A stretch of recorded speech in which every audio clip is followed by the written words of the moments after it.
Any Mike Sierra unit able to deal Penrose Street, male acting suspiciously near parked motor vehicles. Another routine call. Another car stolen. Another insurance claim. Another earner for the ringers. Ringing, the term used when a stolen car has its identity changed in order to disguise it. It is then sold to an unsuspecting member of the public. This is a slide hammer. Car thieves can be very clever and resourceful people. Like all professions, there are the tools of the trade. Other breaking-in tools include ball bearings, spark plugs, and center punches, all used for smashing windows. More specialist tools are slim jims and code grabbers.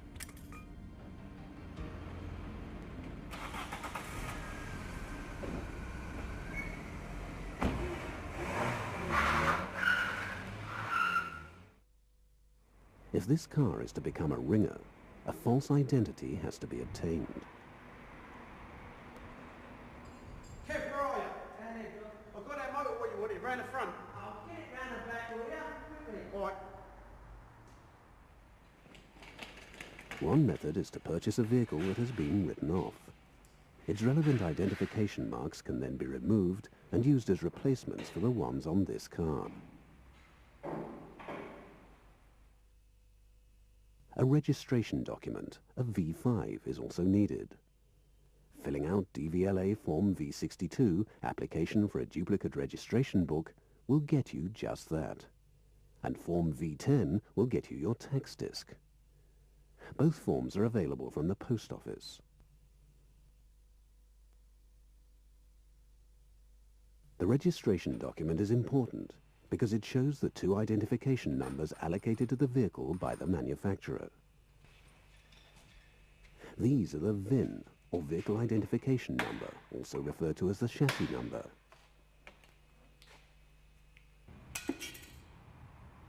And the engine number. These are the numbers the ringers will replace. The VIN is usually recorded in two places, stamped into the chassis or body of the car, and on a plate, the chassis plate, which is riveted to the car. The location of the stamp and the plate will vary depending on the make and model, but once the locations are set for a particular model, they do not usually change. Engines are marked in a similar way, with either a number on a plate attached to the engine or stamped into the engine. Here, a Mercedes has had its VIN plate removed, and part of the bulkhead has been cut away before having the false identity fitted.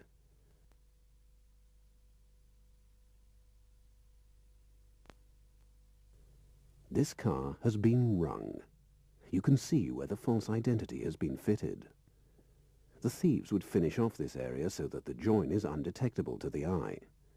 We have exposed the ringing so that the true identification number can be seen under the false plate. The body build plate and the manufacturer's plate have also been changed. Here, the stamped-in number can be seen through a cutout in the carpet and appears to be correct. But closer inspection reveals that the original has been cut away and a false identity number inserted. This engine number is stamped into a plate and attached to an engine. The plate is buckled all along its length, and it can be seen from its poor fit that it has been interfered with and changed from the one originally fitted. Stamped-in numbers are much harder to change. Here, thieves have attempted to obliterate the original number. Grinding down the surface and then restamping with a false number would normally follow this. On this engine, just that has taken place. This surface has been forensically treated. A close inspection shows the ghost of the original number below the false.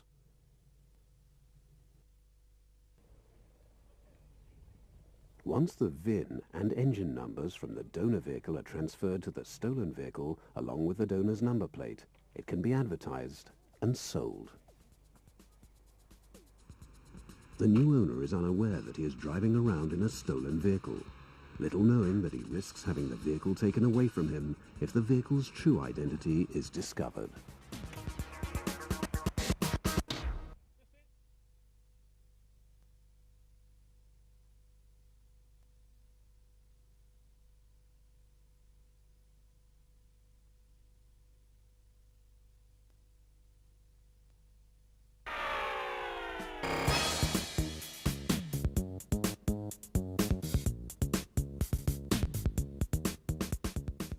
Thatcham, the insurance industry's research centre, provides the UK vehicle manufacturers with a vehicle security assessment.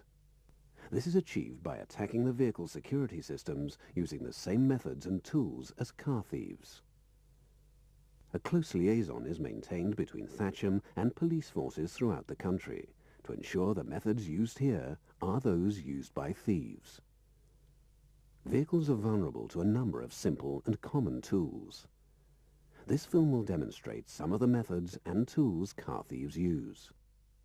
Doors are vulnerable to Slim Jim attack.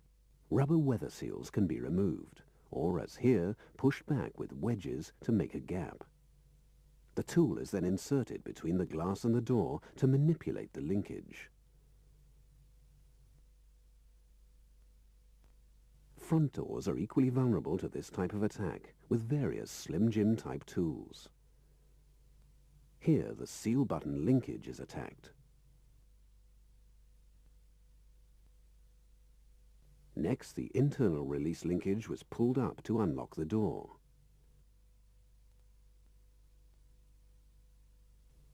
And here, the lock linkage was broken away and manipulated to allow the door to be opened.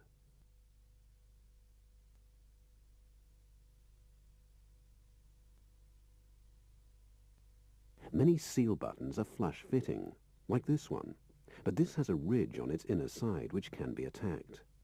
Rubber wedges are used to make a gap along the top of the door, ensuring the paintwork is not damaged. A thin metal strip with an upturned end can easily be inserted and the seal button pulled up.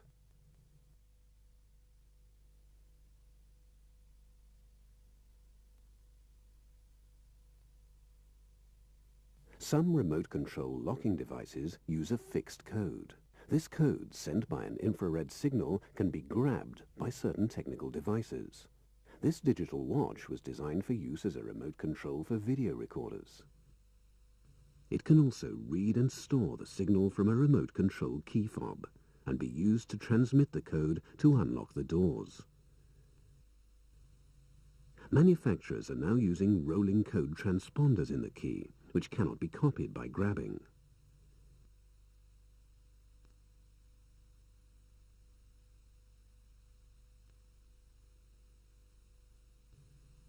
Door locks can sometimes be overridden by the insertion of a screwdriver or similar device.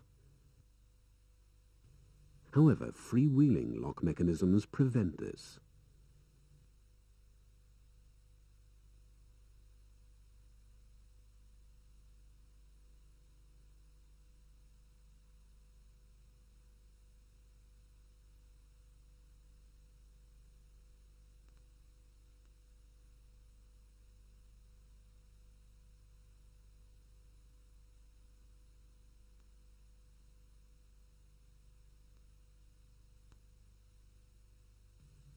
The lock puller was also unsuccessful because of the spinning mechanism of the lock.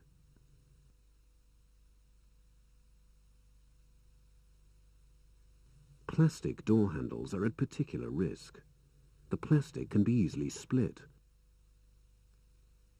And once the rubber seal is removed, the whole lock housing can be pushed in, giving the thief access to the internal locking mechanism, thus enabling the door to be unlocked.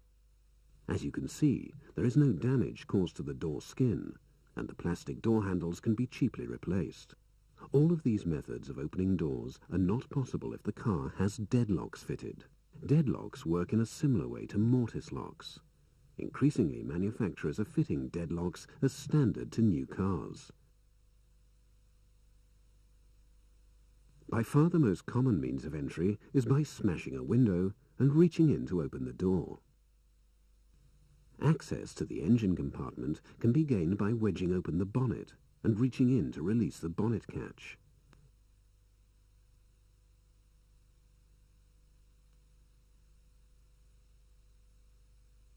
Once open, the thief has access to the starter motor and alarm. Brute force can then be used to deactivate and rip out the alarm system.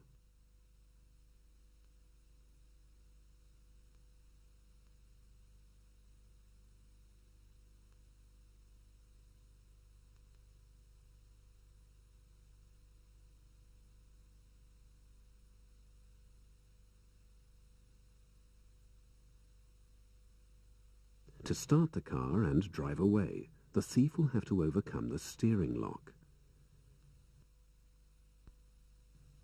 Applying torque to the steering column using various implements can do this.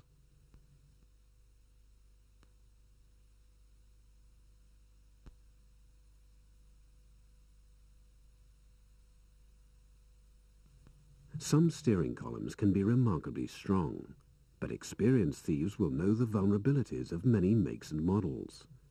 Here, removing the lock's retaining screw and knocking these pins back disengaged the steering column.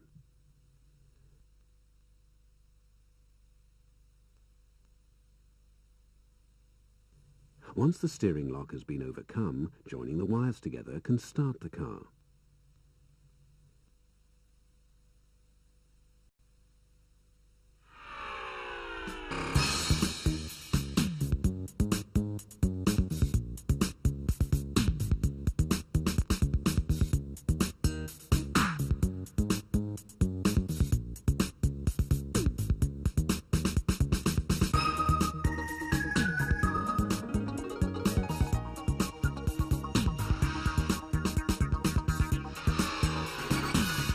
In conclusion, the tools used to steal cars are often innocent in appearance.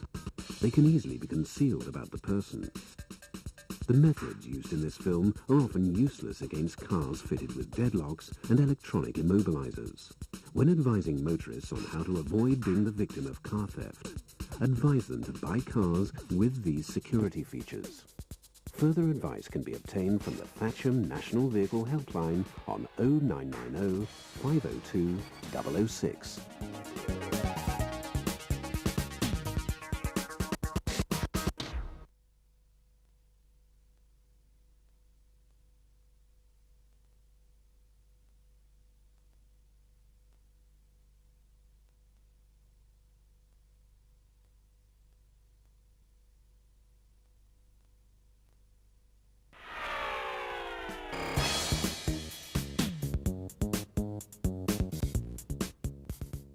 Vehicle Registration Document V5, Old Style. All vehicles must have a registration document, known still as the logbook. It is issued to the keeper of the vehicle who may not necessarily be the owner. This document was in use until the 24th of March 1997. After that date, any application for a new, duplicate or replacement logbook will result in the new style V5 being issued. The lower portion of the document has a tear-off section which is filled out and returned to the DVLA upon transfer of keeper, generally when the vehicle is sold on. The document size is 200 by 300 millimeters. It is mostly pink in color. It is printed on security paper and has anti-photocopying features. Under ultraviolet light, black text fluoresces green, and there are fluorescent fibers in the paper. There is a watermark using the initials DVLA printed several times throughout the document. This can be seen by holding the document to the light. Forgers have difficulty trying to copy the watermark. All data on the document is computer-generated. Vehicle Registration Document V5, New Style. This document came into being on the 24th of March 1997 and has been issued in respect of all applications for new, duplicate or replacement logbooks since then. It should be noted that the old-style form is still in use in respect of vehicles which have not changed hands since that date. The size of the document is 200 by 405 millimeters. It is mostly blue in color. Unlike the old form, the new V5 has two tear-off sections at the bottom. The first tear-off section is the V5-2. It is green in colour and is retained by the new keeper when the V5 is sent back to the DVLA upon transfer of the vehicle between keepers, usually when sold. The second tear-off section is the V5-3 and is surrounded by a red border. This is sent back to the DVLA when the vehicle is sold to a motor trader. The form is printed on security paper, which has improved anti-photocopying features and is sensitive to certain solvents. Under ultraviolet light, the text and boxes, as well as fibers in the paper, will fluoresce.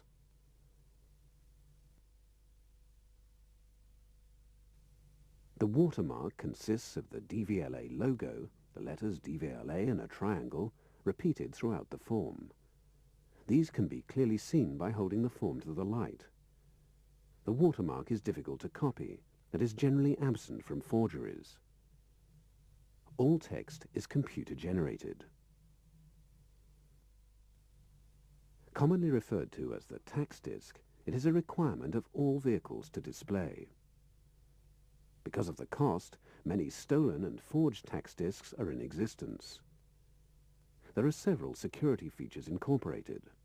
There are 3 elliptical perforations on the disc at 12 o'clock, 4 o'clock and 8 o'clock, as well as 2 in the actual disc just above the halfway mark.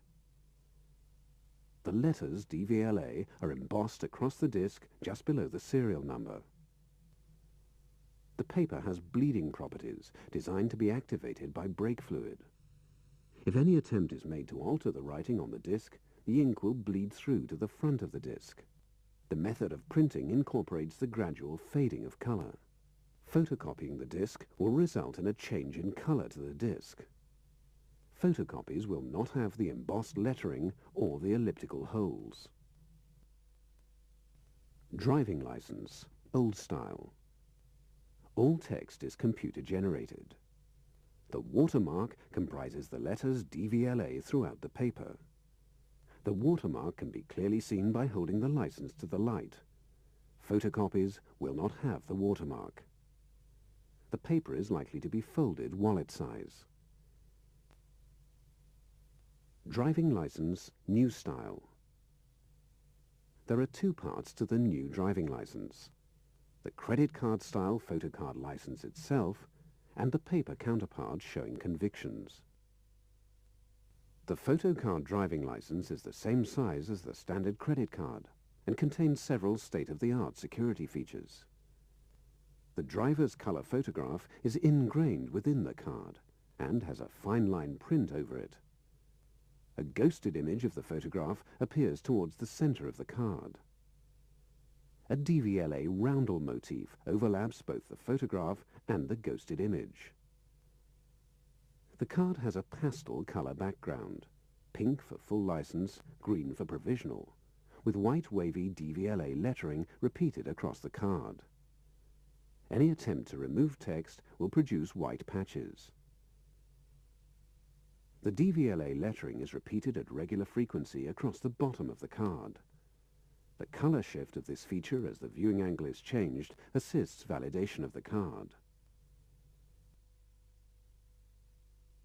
Under an ultraviolet lamp, a multicolored coat of arms feature is apparent.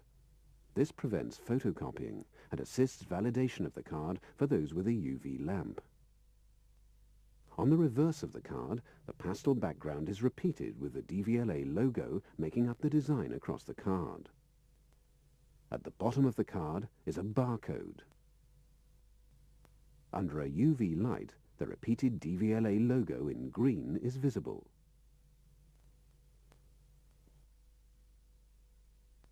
B. Counterpart form. The pink and green colors of the form change to a more reddish and yellowish hue when photocopied. If photocopied, the form will show the word copy. The watermark consists of the DVLA logo, DVLA letters in a triangle, repeated across the form. This is visible when held to the light and is difficult to copy. Under an ultraviolet light, the green lettering fluoresces bright green, as do flecks within the paper.